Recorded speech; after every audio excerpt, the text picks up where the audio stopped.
Hello guys, maayong adlaw no. So for today's video guys kay mag harvest ta og saging nga saba. So ato din na siyang kuanon guys no, putlon.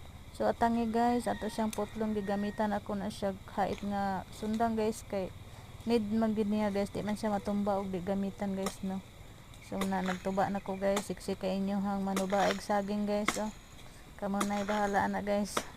Tanawra ko na guys, wadyo na maupag tuba og saging guys, pag harvest sa saging na tumba na inadamage tulo ka buok na tipak kay tanawra ko na kuan kayo hustler kay mo kuan guys mo harvest ora tagapak tanawa guys nay nakuan ana guys na nadaot guys kay nabundak guys no. So bahala na guys kay para kaon ra man gud ni siya no.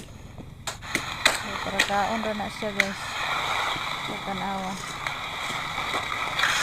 para kaon ba na isya.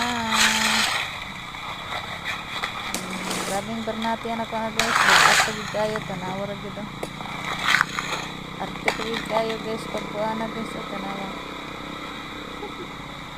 guys alsaon din na guys, bugat kayo o diba with muscle na guys, pagka muscle na akon yan guys.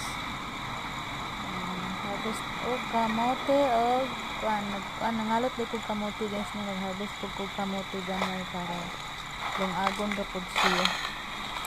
So kamote ug saging ang atong grasya karong adlaw guys no. Kunara pak o mao na siya dagko kay siya tanang kuan guys. So mura to guys, daghang salamat. Ako rin din gihawanan ang dahon no kay gibahog sa kanding sa among hayop na mga dahon so nakaon na ng kanding anang dahon sa saging.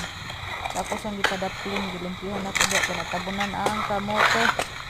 Sayang pud ang kamote ug natabunan. So maura, bye bye.